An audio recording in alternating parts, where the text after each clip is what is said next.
Okay, praise the Lord brother and sister.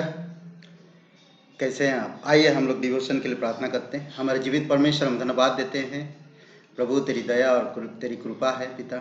यीशु मसीह के नाम से पिता तेरी दया के सिंहासन के पास आते हैं प्रभु। हम जाने अनजाने में कोई अगर भूल किए, कोई अगर ऐसे गुप्त पाप और ऐसे कोई चीज़ें किए प्रभु, आप हमें क्षमा करना और हमें माफ़ करना पिता। प्रत्येक भाई बहन जो ये वचन सुनते प्रभु, आप अभिषेक करना। कोई अगर व्यक्तिगत कोई ऐसी परिस्थिति से गुजर रहे हैं या ऐसे कोई समस्याओं से गुजर रहे हैं प्रभु, ऐसे कोई पाप में गुजर रहे हैं प्रभु, आप उनको बाहर निकालना और उन्हें शक्ति देना प्रभु यीशु। वो आपसे प्यार करते हैं, आप पर भरोसा रखते हैं, आप उनको अगुवाई करो। धन्यवाद देते, इस डिवोशन को अभिषेक करो, यीशु मसीह के नाम से मांगते, amen amen. Okay brother and sister, आज हम लोग बात करेंगे अभाग्य। अभाग्य अभाग्य दूसरा एक शब्द है बदकिस्मती। बदकिस्मती वो इंसान होता है जो पूरी तरह से नाश होने वाला है और परिस्थितियों से बाहर नहीं आ पाता है।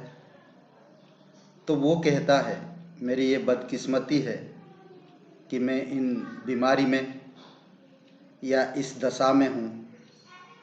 इस तरह से वो बातें करते हैं। पौलुस रोमियो के 7 अध्याय में कहता, मैं एक अभाग्य मनुष्य हूँ, मैं इस शरीर से मुझे कौन बचाएगा। यानी कि हर एक मसीह भाई बहन का शत्रु 3 है, शैतान, संसार और शरीर।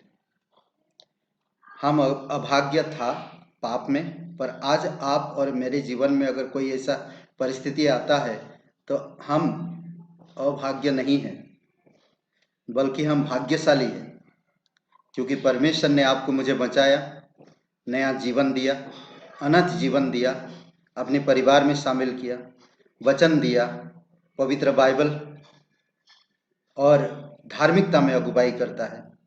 और परमेश्वर हमारी हर एक परिस्थितियों से वो हमें सुरक्षा भी रखता है। तो इसीलिए आज हम अभाग्य नहीं हैं, बल्कि भाग्यवान हैं और हम परमेश्वर की संतान हैं। चलिए अभाग्य के बारे में थोड़ा सा हम देखते हैं, क्योंकि मसीह जीवन शुरुआती से लेकर अंत तक हमारी ये शरीर देह जब तक परीक्षाओं का सामना करना पड़ता है। और ये जब परीक्षाओं का सामना करना पड़ता है तो हम ऐसे परिस्थितियों में रहते हैं, उन परीक्षाओं में पढ़ते हैं, तब हम कहते हैं ये कि मैं कैसा अभाग्य या अभाग्य मनुष्य हूँ। नहीं, पर हम लोग कुछ वचन देखते हैं, ठीक है। प्रभु क्या कहता सुनिए। मसीह जीवन अनेक पहलुओं में परीक्षा का जीवन है। बहुत सारे ऐसे पहलुओं में परीक्षा का जीवन है। हम विपत्तियों की अपेक्षा इसलिए करते हैं या कर सकते हैं क्योंकि परमेश्वर प्रतिकूल परिस्थितियों के माध्यम से हमारा जीवन से उन चीजों को बाहर ले जाता है जो उसे प्रसन्न नहीं करती। ओके, परंतु विपत्ति या परीक्षाओं को कभी दंड के रूप में नहीं देखना चाहिए। विश्वासी भाई बहन, परमेश्वर परीक्षाएं लाता है, ऐसे परिस्थितियों में लेकर चलता है और उन परिस्थितियों से आपको कुछ बनाना चाहता है। इसलिए ये कभी मत कहिए कि मैं अभाग्य हूं या अभागा मनुष्य हूं। समझ रहे? परमेश्वर आपसे बहुत प्यार करता है, इसीलिए तो वो क्रूस पर जीवन दिया। हमारा सबसे बड़ी गुनाह, पाप का सजा उसने हमारा ले लिया। तो आज अगर मेरे जीवन में कोई समस्याएं आएगा तो क्या मैं कहूंगा कि मैं अभाग्य मनुष्य हूं? नहीं, मेरा पिता परमेश्वर है, मेरा प्रभु यीशु मसीह है, मेरे अंदर पवित्र आत्मा, मैं परमेश्वर का मंदिर हूं। हो सकता है इस मंदिर को कीचड़ फेंकेंगे, कोई पसंद नहीं करेगा, कोई आएगा नहीं, नो प्रॉब्लम, बट परमेश्वर उसमें विराजमान है। आप ध्यान दीजिएगा।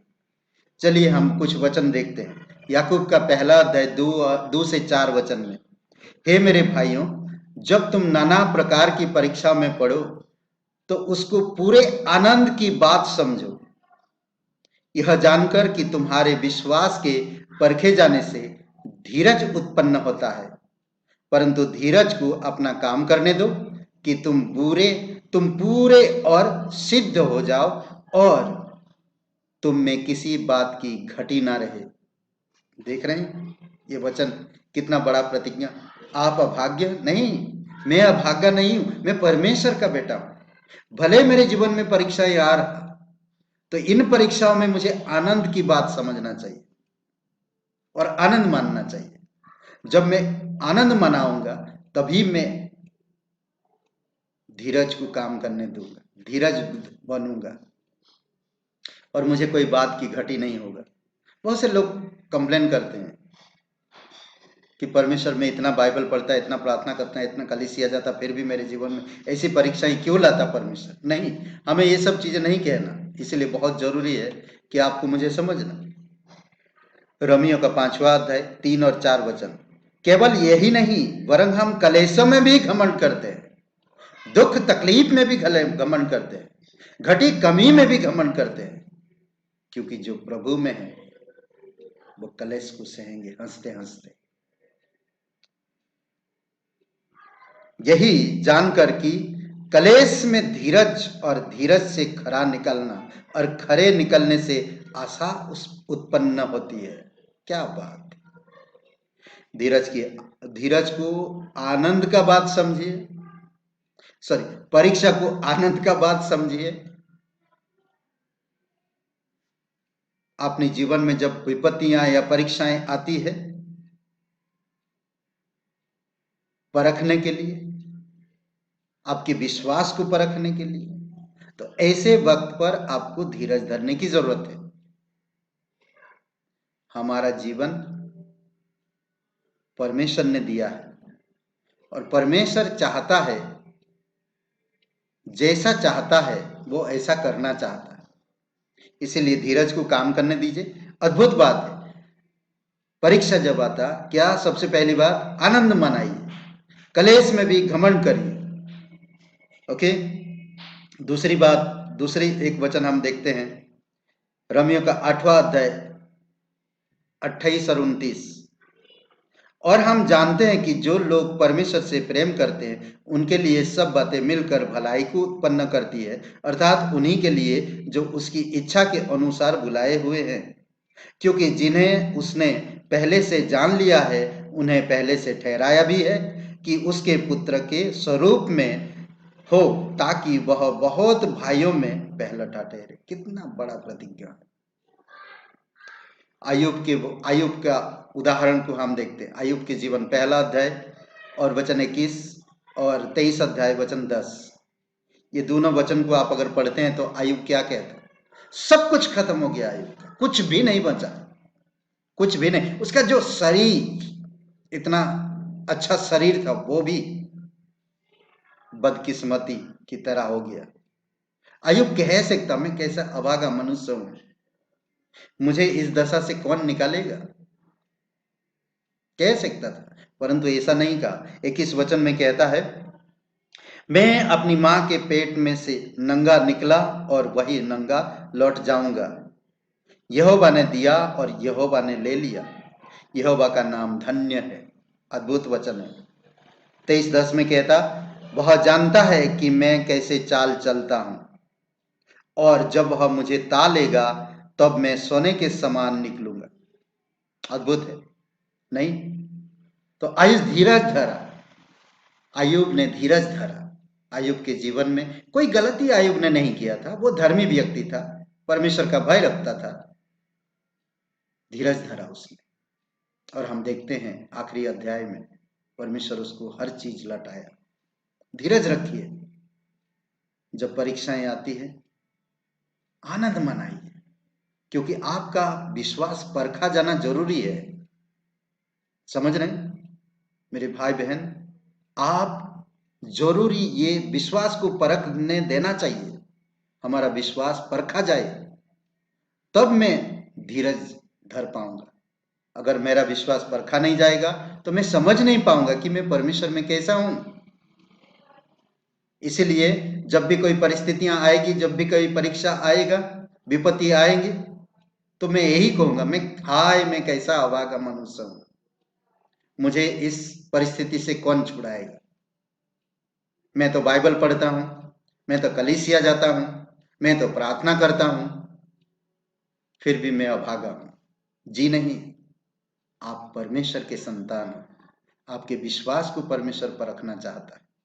इसीलिए बहुत जरूरी है कि आपको मुझे समझना। दूसरा कुरिन्थियों का 4 अध्याय 8-9 वचन देखिए। हम चारों ओर कलेश तो भोगते हैं पर संकट में नहीं पड़ते हैं। उन कलेशों से बाहर निकलता परमेश्वर। हम ऐसे संकट में नहीं पड़ते जिससे हम बाहर ही ना निकल पा रहे हैं। निरुपाय संकट में नहीं पड़ते, निरुपाय तो होते हैं पर निराश नहीं होते हैं। सताए तो जाते हैं पर त्यागे नहीं जाते हैं। गिराए तो जाते हैं पर नाश नहीं होते हैं। अद्भुत है। दूसरा कुरिन्थियों का 4 अध्याय 8 और 9 वचन, अद्भुत बातें हैं। चारों तरफ से मैं घेरा रहता हूं कलेश से, चारों तरफ से, पर संकट में हम नहीं पड़ते। निरुपाय होते हैं, कोई हमारे पास उपाय नहीं होता है, पर याद रखिए यहोवा आपका उपाय करने वाला है। परमेश्वर आपका उपाय, ऐसे परिस्थिति में आप भरोसा रखें परमेश्वर पर, वो निकालेगा। हम गिराए जाते हैं पर नाश नहीं होते हैं। हम गिराए जाते हैं पर नाश नहीं होते हैं। इसलिए बहुत जरूरी है आपको मुझे समझना। दूसरा कुरिन्थियों का 4 अध्याय 16 और 17 वचन देखिए। इसलिए हम हियाव नहीं छोड़ते हैं। कैसे भी परिस्थिति आए, कैसे भी कुछ हो, हम कभी हियाव नहीं छोड़ते हैं। यद्यपि हमारा बाहरी मनुष्य तत्व नाश भी होता जाता है, तो भी हमारी भीतरी मनुष्य तत्व दिन प्रतिदिन नया होता जाता है। क्योंकि हमारा पल भर का हल्का सा कलेश हमारे लिए बहुत ही महत्वपूर्ण और अनंत महिमा उत्पन्न करता जाता है। भले मेरे शरीर कमजोर है, मैं दिमाग से सही तरह से नहीं, परंतु परमेश्वर आपके साथ है। परमेश्वर का सामर्थ्य आपके साथ है, परमेश्वर की आत्मा आपके साथ है। कैसे भी परिस्थिति हो, आप अभाग्य नहीं है। आप परमेश्वर के पुत्र, भाग्यवान पुत्र हो। परमेश्वर आपको आशीष दे। इन वचनों को आप पढ़िए। अभाग्य के बारे में क्या सीखते हैं, आप स्वयं इन वचनों को पढ़िए और इसमें अपने आप से प्रश्न करिए और लिखिए, कमेंट करिए। याकूब का 1 अध्याय 2 से 4, रोमियो का 5वां अध्याय 3 और 4, रोमियो का 8वां अध्याय 28-29 और आयुब का 1 अध्याय 21 और 23 अध्याय वचन 10, दूसरा कुरिन्थियों का 4 अध्याय 8 और 9, दूसरा कुरिन्थियों का 4 अध्याय 16 और 17, रोमियो का 8, 28 और 29 वचन को कंठस्थ करिए, बायहाट करिए आपके लिए डिवोशन में। ओके, आप शायद हर दिन एक एक वचन याद कर रहे हैं। मैं उम्मीद करता हूं, मैं प्रार्थना करूंगा आप याद रख सके वचन को। आमीन। आइए प्रार्थना करते हैं। हमारी धर्मी और सर्वशक्तिमान परमेश्वर, हम धन्यवाद देते इस दिन को, इस समय को। तेरी दया और तेरी कृपा के अनुसार तू अगुवाई कीजिए पिता। तेरी अनुग्रह में, तेरी दया में और तेरी कृपा में प्रत्येक भाई बहन जो वचन सुनते हैं उनको अगुवाई करो और उन्हें आशीषित करो। बुद्धि समझ के साथ अगुवाई करो, सच्चाई की साथ अगुवाई करो। तेरे नीम में वो लोग घर बना सके, विश्वास का घर, जीवते पत्थरों को जोड़ सके। प्रभु आप मदद कीजिए। धन्यवाद देते यीशु मसीह के नाम से मांगते, amen, amen. Hallelujah, praise the Lord. Brother and sister, अगर आप सब्सक्राइब नहीं किए हैं, सब्सक्राइब करिए। अगर आपकी मित्र है, आप उनको शेयर करिए, उनको कहिए सब्सक्राइब करने के लिए, लाइक करिए और कमेंट करिए। बहुत बहुत धन्यवाद। आमेन।